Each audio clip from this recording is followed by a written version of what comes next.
जाने प्रभु या तुम जानो, हम जाने प्रभु या तुम जानो, हमें तुमसे है कितना प्यार। तुम ही जिगर में, तुम ही नजर में,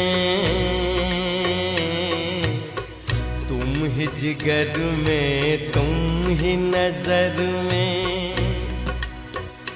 हो तुम ही मेरा संसार। हम जाने प्रभु या तुम जानो।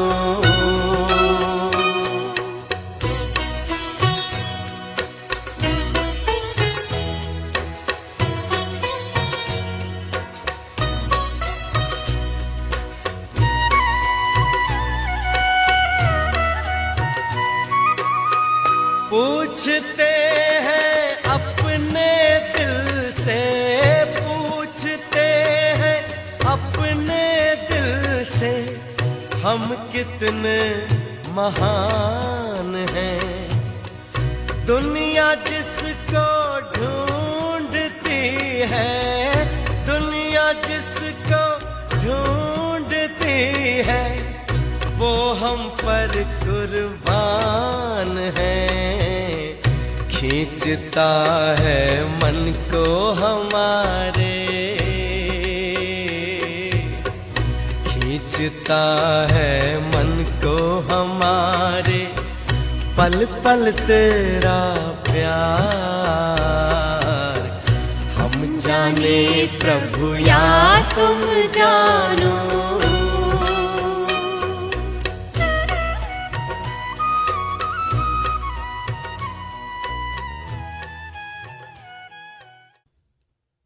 शांति। आज 24/11/2022 के भगवान के महावाक्य। बाबा ने कहा, मीठे बच्चे, तुम्हें श्रीमत पर पूरा पूरा ध्यान देना है। बाप का फरमान है, बच्चे मुझे याद करो और नॉलेज को धारण कर दूसरों की सेवा करो। बाबा ने प्रश्न पूछा, बाबा बच्चों की उन्नति के लिए कौन सी राय बहुत अच्छी देते हैं? उत्तर है, मीठे बच्चे अपना हिसाब किताब रखो, अमृत वेले प्यार से याद करो, लाचारी याद में नहीं बैठो, श्रीमत पर देही अभिमानी बन पूरा पूरा रेहम दिल बनो, तो बहुत अच्छी उन्नति होती रहेगी। दूसरा प्रश्न बाबा ने पूछा, याद में विघ्न रूप कौन बनता है? उत्तर है, पास्ट में जो विकर्म किए हुए हैं वही याद में बैठने समय विघ्न रूप बनते हैं। तुम बच्चे याद में बाप का आह्वान करते हो, माया भुलाने की कोशिश करती है। तुम याद का चार्ट रखो, मेहनत करो तो माला में पिरो जाएंगे। आज का गीत है, तू प्यार का सागर है। ओम शांति। यहाँ जब बैठते हो तो बाबा की याद में बैठना है। माया बहुतों को याद करने नहीं देती, क्योंकि देह अभिमान है। कोई को मित्र संबंधी, कोई को खान पान आदि क्या क्या याद आता रहता है। यहाँ जब आकर बैठते हो तो बाप का आह्वान करना चाहिए। जैसे जब लक्ष्मी की पूजा होती है तो लक्ष्मी का आह्वान करते हैं। लक्ष्मी कोई आती नहीं है। यहाँ भी कहा जाता है, तुम बाप को याद करो अथवा आह्वान करो, बात एक ही है। याद से विकर्म विनाश होंगे, धारणा नहीं हो सकती है, क्योंकि विकर्म बहुत हैं। बाप को भी याद नहीं कर सकते हैं। जितना बाप को याद करेंगे उतना विक्रमाजित निरोगी बनेंगे। हे बहुत सहज, परंतु माया अथवा पास्ट के विकर्म सामने आते हैं जो याद में विघन डालते हैं। बाप कहते हैं तुमने ही आधा कल्प अयथार्थ रीति से याद किया।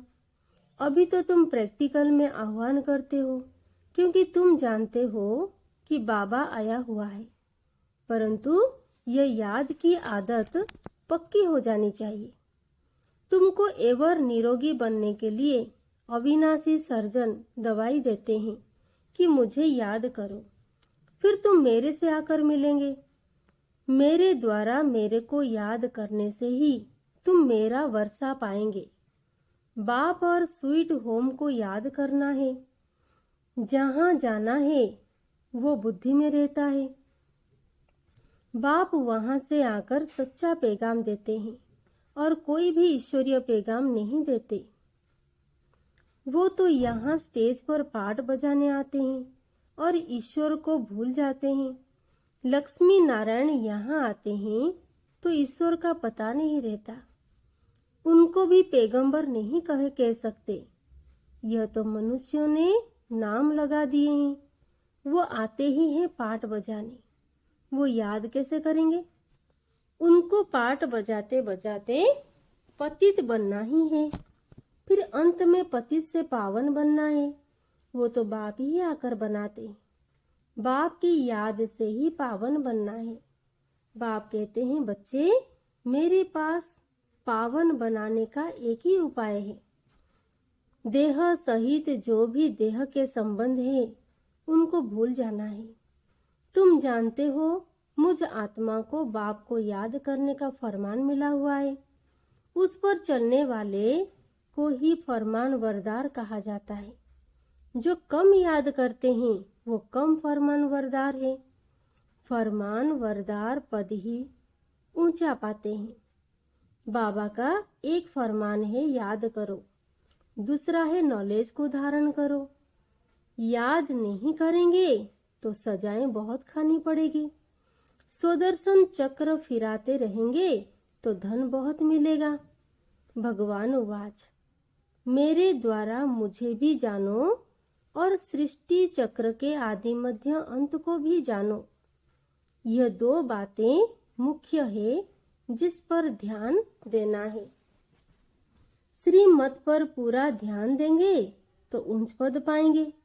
फिर रहम दिल बनना है, सबको रास्ता बताना है, सबका कल्याण करना है।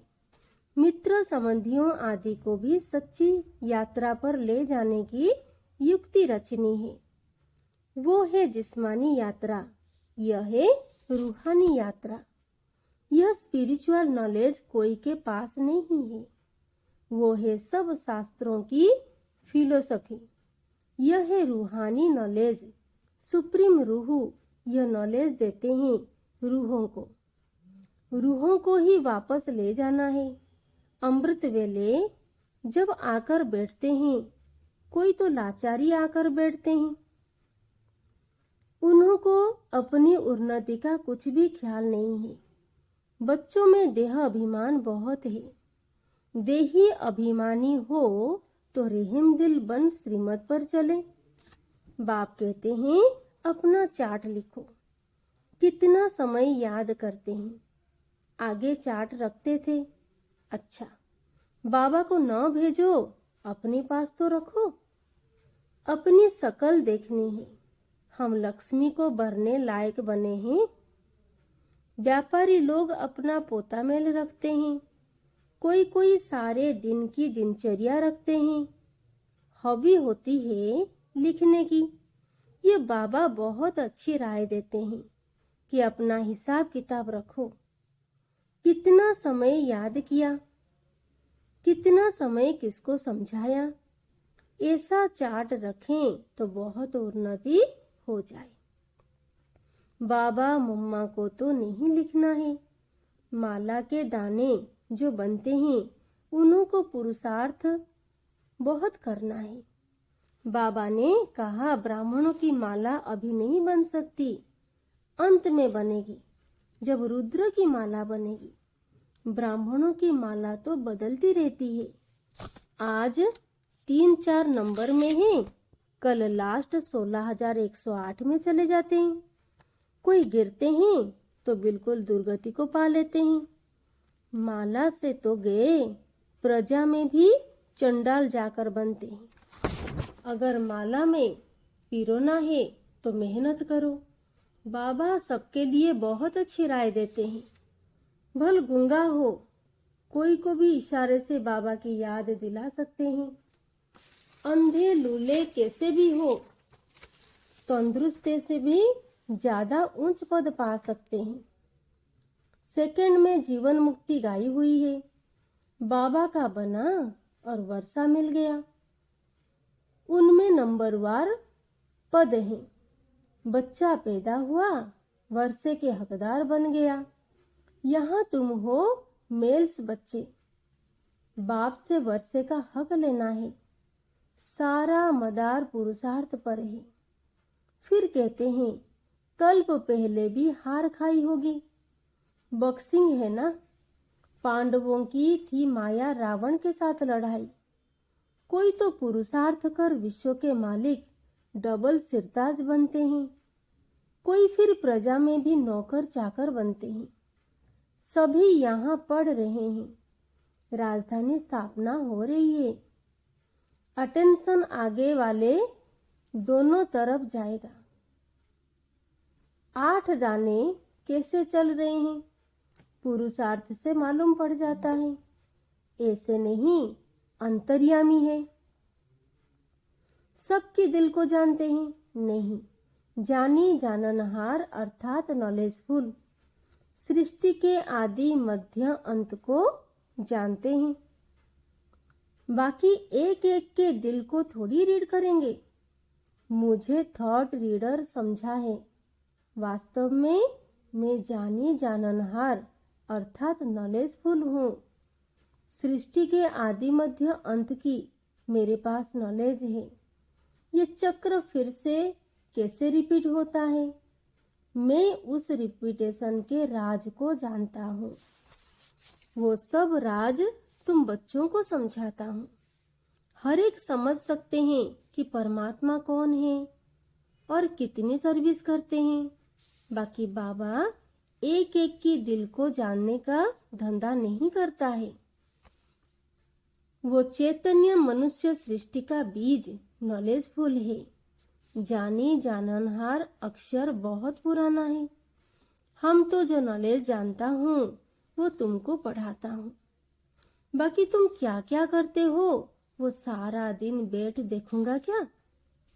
मैं तो सहज राजयोग ज्ञान सिखलाने आता हूँ। बाबा कहते हैं बच्चे तो बहुत हैं। बच्चे ही पत्र आदि लिखते हैं और मैं भी बच्चों के आगे ही प्रत्यक्ष होता हूँ। फिर वो सगा है वह लगा है, सो फिर मैं समझ सकता हूँ। हर एक की पढ़ाई है।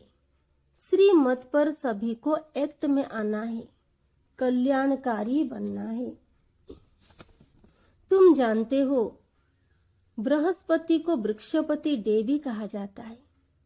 वृक्षपति सोमनाथ भी ठहरा, शिव भी ठहरा। बच्चों को बहुत करके गुरुवार के दिन स्कूल में बिठाते हैं, गुरु भी करते हैं।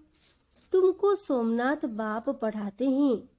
रुद्र भी सोमनाथ को कहते हैं रुद्र ज्ञान यज्ञ रचा।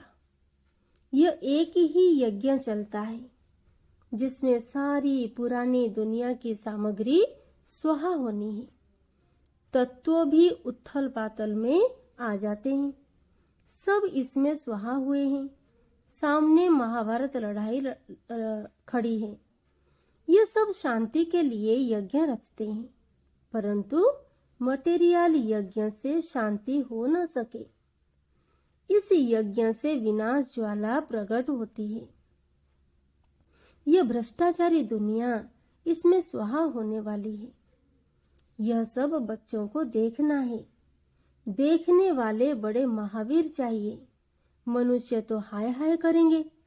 तुम्हारे लिए लिखा हुआ है मिरुआ मौत मल्लू का शिकार। सतयुग में बहुत थोड़े मनुष्य थे, एक धर्म था। अब कलयुग के अंत में देखो कितने मनुष्य हैं, कितने धर्म हैं। ये सब धर्म कहाँ तक चलेंगे?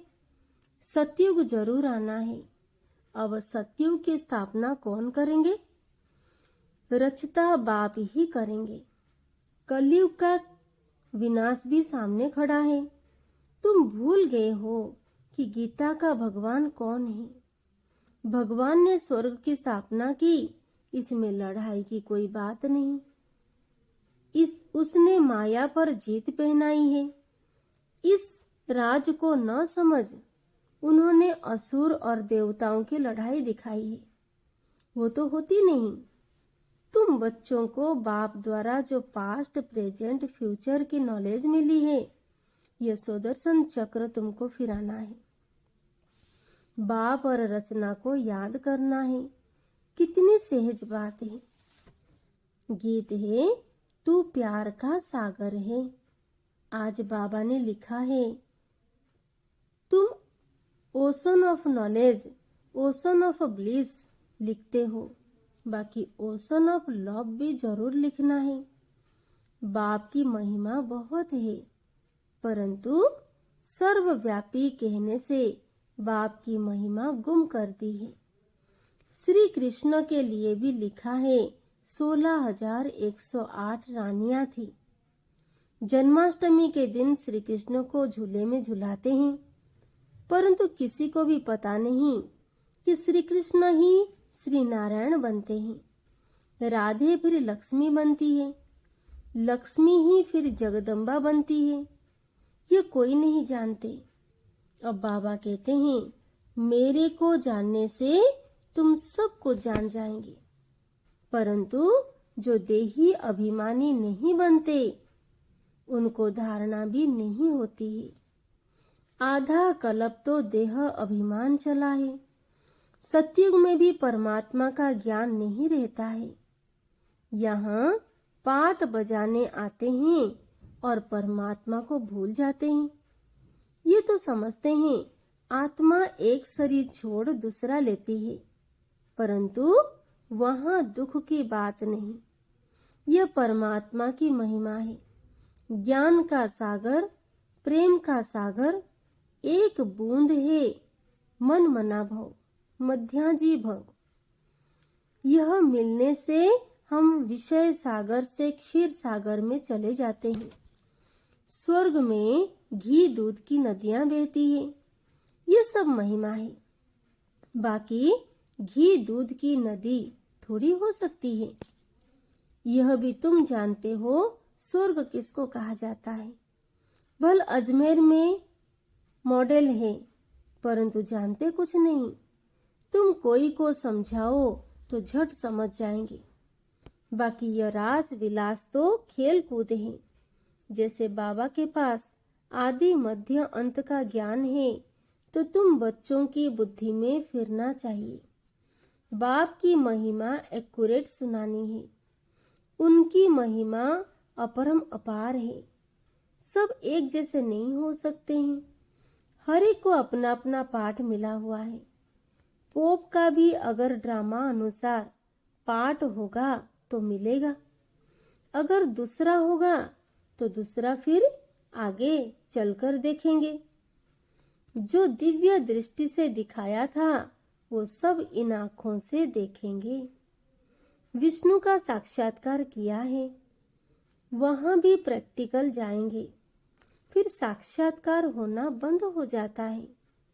सतयुग त्रेता में ना साक्षात्कार ना भक्ति, फिर भक्ति मार्ग से ये सब बातें शुरू होती है। कितनी अच्छी अच्छी बातें बाबा समझाते हैं, जो फिर बच्चों को औरों को समझानी है। बहनों भाइयों, आकर बाप से वर्षा लो। उस ज्ञान से परमात्मा को सर्वव्यापी कहे महिमा गुम कर दी है और ग्लानि कर दी है। तुम बच्चे यथार्थ महिमा को जानते हो। अच्छा, मीठे मीठे सिकिलधे बच्चों प्रति माता पिता बाप दादा का याद प्यार और गुड मॉर्निंग। रूहानी बाप की रूहानी बच्चों को नमस्ते। हम रूहानी बच्चों की रूहानी बाप दादा को याद प्यार गुड मॉर्निंग, नमस्ते नमस्ते नमस्ते। शुक्रिया बाबा, शुक्रिया। धारणा के लिए मुख्य सार। पहला पॉइंट है, हर एक्ट श्रीमत पर करनी है। सबका कल्याणकारी रहमदिल बन सेवा करनी है। याद की आदत पक्की डालनी है। याद में बैठने समय कोई भी मित्र संबंधी खान पान आदि याद ना आए, इसका अटेंशन रखना है। याद का चार्ट रखना है। आज का वरदान, नॉलेजफुल बन व्यर्थ को समझने, मिटाने और परिवर्तन करने वाले नेचुरल योगी भव। नेचुरल योगी बनने के लिए मन और बुद्धि को व्यर्थ से बिल्कुल फ्री रखो। इसके लिए नॉलेजफुल के साथ साथ पावरफुल बनो। भले नॉलेज के आधार पर समझते हो कि यह रॉन्ग है, यह राइट है, ये ऐसा है, लेकिन अंदर वो समाओ नहीं। ज्ञान अर्थात समझ, और समझदार उसको कहा जाता है जिसे समझना भी आता हो, मिटाना और परिवर्तन करना भी आता हो। तो जब व्यर्थ वृत्ति, व्यर्थ वाइब्रेशन स्वाहा करो, तब कहेंगे नेचुरल योगी। आज का स्लोगन, व्यर्थ से बेपरवाह रहो, मर्यादाओं से नहीं। ओम शांति।